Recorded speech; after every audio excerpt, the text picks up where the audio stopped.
Hey everyone, Gil at Camppatton Family Compound.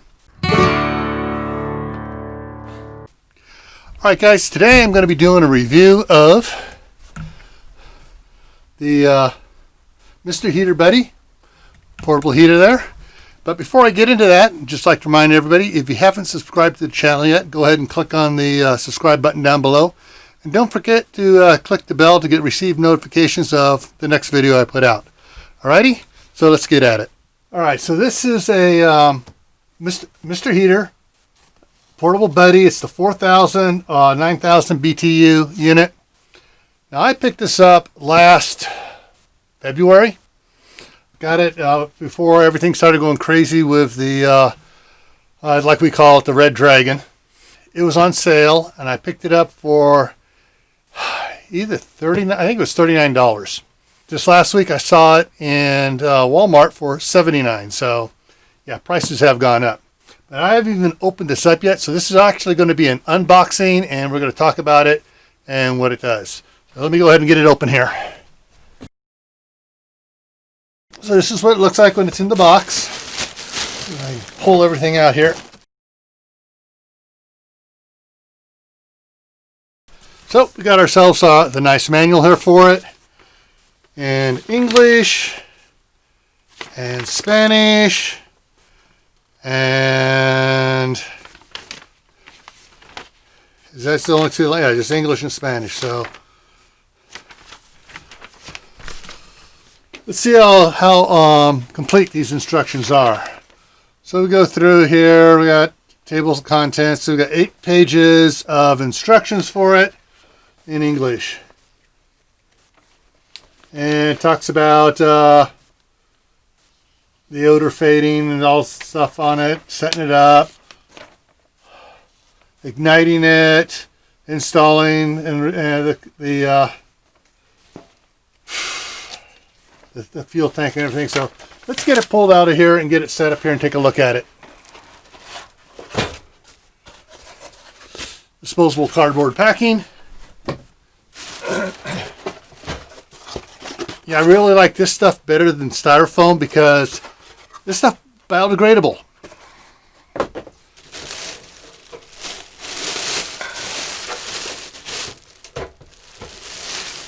Alright. And, okay, so the bag is recyclable, has the recyclable symbol on it right there. I'm not sure if you can see it good. But yeah, so this goes into recycling.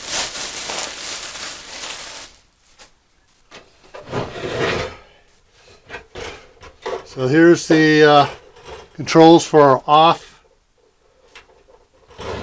Got to push down, turn it to pilot. And it's got, you got to push down again. But it doesn't want to move, so I guess, oh, there it goes. Go over to low and high. And let me listen. I don't hear a sparker thing on it, but here's the you hook up your tank to it. That's the instructions on it. And so before I go any farther, I'm going to go sit down and read all this and find out exactly what I do so I don't give you bad information. So hang on a second. Alright, I just spent the last 10 minutes reading the instructions, and it's got some very interesting stuff here on it. One thing I like to laugh about, so I'll read on the top page of the warnings here.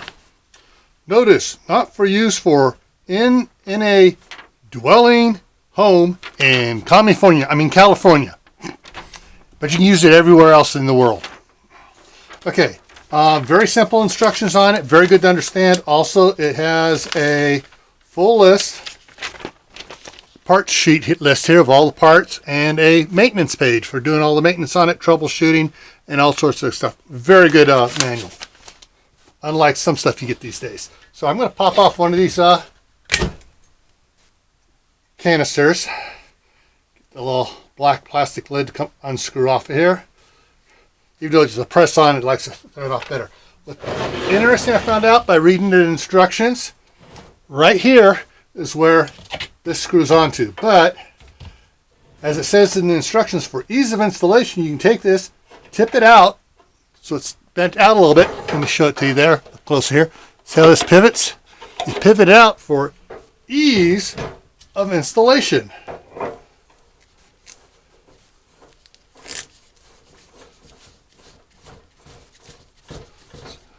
All right, finger tight, and it slides back down in. Something else I noticed here it has on it, on the back here, it's got two brackets here for hanging. So you put a screw in sticking out, and you can just pick it up and hang it on the screw for putting it up on a wall. So the light down here at the bottom, let's see, does this come off easy or not? Okay, pull this down. Right down here, bring it in close again. See down there, that's the igniter. All right, so let me go ahead and put this back up and in position. Now to light it, bring this up over here. So here's your off, pilot, low, and high.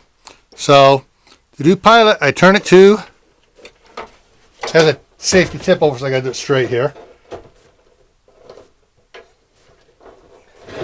Come on, it was just, there we go. Gotta push down just a little bit to get it to go to pilot. Now in pilot, once you have it in pilot, you push down.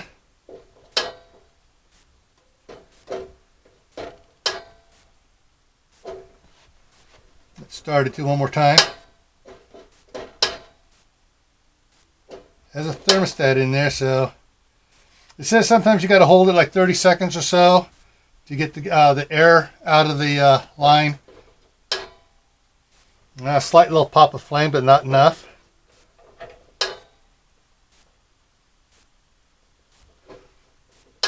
There it goes.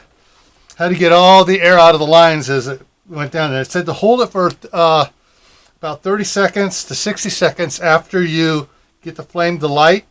That's to heat up the little safety thermostat there. Yep, there it goes. Didn't even need that long to heat up. So now that it's heated up, to turn it to the next one, I got to push down just slightly, just a little bit. Turn it to low. And there, you could, I don't know if you could see that, but it kind of had, there was a little puff flare up as the gas came out of the ceramic tile there. And it is putting out some nice heat already. So the low is a 4,000 BTU, the high is the 9,000 BTU. I can tell you right now, it's putting out good heat. The camera's more than 2 feet away. Now, one of the safety things on it here, listed in here is, and it's weird, it only mentions it when it's on the floor or on the ground, not to have anything flammable within 2 feet of it. Doesn't say anything about setting it on a table at all. And it says same thing like if it's mounted on the wall, there's wall mounts here, try to find that again. But yeah, basically you don't want to have anything within 2 feet of it. I would go with the safety measurement of 3 feet, like we've talked about in some of our live streams on using space heaters. This is a propane space heater basically, but the electric ones we talked about keeping 3 feet away in front of them. So right now, this it's putting out nice heat. And so I'm going to go ahead and turn it off. Push down a little bit, turn it all the way to off. And this one did its little and went out. So now you got to be careful. This, even though you turn it off, the caution guard here is going to stay hot for a minute or two afterwards. But it also has instructions. So this is the instruction for operating with a 1 pound disposable cylinder. And then it also has the instructions for using here it is, the barbecue tank size. So it says maximum 20 pound size tanks. So I guess they don't want you using the type you use on the travel trailers, which are like 30 pound tanks. I don't know why, because they have the same, same type of pressure on them, but that's just what it says here. They don't want you using it with a big tank. So, and it has all the instructions for that. Same instructions once you have the hoses all connected and checked for it. The one thing I find is kind of redundant in their instructions. when I screwed this on, it says, well, I should take soapy water and put on there to see if there's a leak. No, I'm not going to do that, because I know for a fact that you put water on these fittings and stuff, they start to corrode a little bit. You get oxidation and stuff. So I do, when I put it in, I'm always using my nose to sniff for the smell of the propane. And they say the same thing if you're using a 5-gallon 20-pound tank next to it, and you run the hose over to it. You just spray all the fittings down and check for bubbles and stuff. Well, if you have a good stuff and you maintain your equipment, you really don't want to do that, because like soapy water, especially some soaps, and the water will cause it to corrosion to happen unless you wipe it all off, dry it all off again. Of course, then you got to take it off, make sure you get all the threads dry and everything too. So why even bother? But that's a safety thing they say to do. Personally, I would never do it because of the problems I've seen and had with soapy water on things. So this is the Mr. Heater Portable Buddy Heater. One of the things, if you're going to be using it indoors, and it mentions it several times, and I wholeheartedly agree with this. Warning, asphyxiation hazard. Warning, carbon monoxide danger. General safety tips, and it talks about all things. One thing here: do not operate a heater in any moving vehicle. Duh. But this heater requires a vent area of 9 square inches, 3 by 3 inch opening for adequate ventilation during operation. What that means, if you're using it like in close air, you need to have a small area opened up so you get air to come in and out. If you're in unless you're in one of these super modern homes where they've totally wrapped it with the Tyvek and plastic wrap and everything else to seal absolutely every bit of air coming in or out. Most homes have some sort, they breathe. They have some air coming in and out through cracks around doors, windows, electrical outlets in the walls. Unless you foam around those, you'll get some air movement in and out. And you got a decent sized house, you're still going to get a lot of air movement in and out. If you have people going in and out, you open that door, there's a ton of air just came in and out with a person. So this puts off carbon dioxide, some carbon monoxide, and it mentions about the carbon monoxide output is if you don't have proper ventilation, then it starts putting off carbon monoxide. So I can see it because you're not getting complete combustion on the unit. So all in all, this is a great way to have for emergency heating. I would not use it all the time. Like if your furnace goes out or whatever in the wintertime, I wouldn't use this 24/7. I'd use it just enough to use it just enough to get the temperature up to where you need it. Turn it off. Let the temperature slowly come back down to 10, 20 degrees, whatever. Heat the house back up again or the room. If you're in a situation where the power's out or whatever, and the gas is out, or your propane tank's empty, your furnace broke down, close off rooms that you don't need to be in, such as bedrooms and stuff during the daytime, so you're not trying to heat the bedrooms during the daytime. Then at night, you can prior to going to bed, you can put it in each room for like half an hour or so to heat that room up. Wear pajamas, extra blankets on the bed.